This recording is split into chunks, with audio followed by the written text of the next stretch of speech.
May kilala ka bang mayabang? Paano nga ba maging tunay na malaya?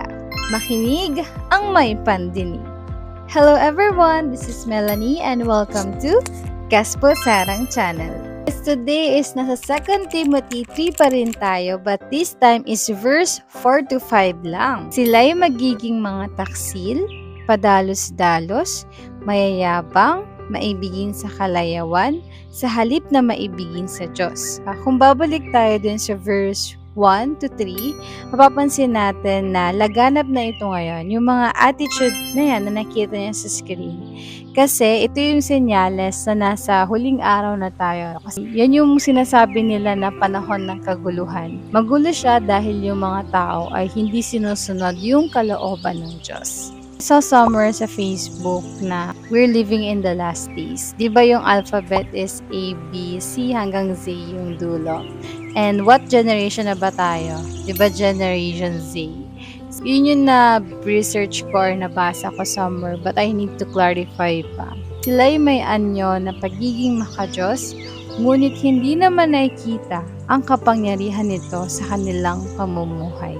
Iwasan mo ang ganyang uri ng mga tao. Ako honestly, hindi ko gugustuhin na parang sa social media lang ako parang godly, Christian, pero sa personal hindi. Yung parang imposition lang. Servant ka sa simbahan, pero hindi naman nakikita sa action mo, hindi nakikita sa mga gawa or sa mga bunga. So, nakakalungkot maging ganon.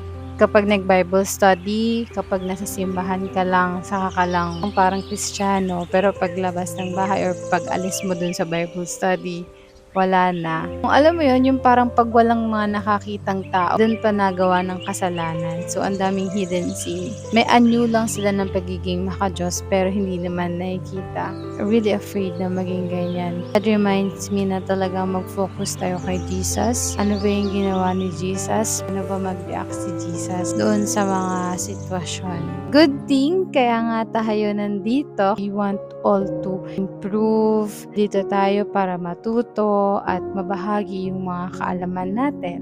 Kaya wag na kayong mahiyang mag-comment or i-DM ako sa IG if may mga learnings kayong natutunan this day. Remember na freedom is not doing what we want, but it is doing what is good for us and to anyone or everyone. Ang dami kasing way para masend tayo sa hell. Kahit isa lang dyan. Isa lang dyan sa kasalanan na yan. But we only have one key or one way para maka-enter tayo sa heaven or sa kingdom of God. It is Jesus. One and only Jesus. Diba sabi sa John 14:6, Jesus is the way, the truth, and the life. No one comes to the Father except through Him. So, siya lang yung nag-iisang way. But it is in the process, no? Una is aminin yung kasalanan natin, humingi tayo ng kapatawaran. Next is talikuran yung mga kasalanan natin, and then tanggapin natin si Jesus Christ sa ating buhay bilang Diyos at tagapagligtas. Sharing this because I want you to be saved. And I hope mag-continue ka lang manood dito sa aking video. Yan lang guys. Thank you guys for watching. Don't forget to subscribe and help me share the word of God. Bye-bye!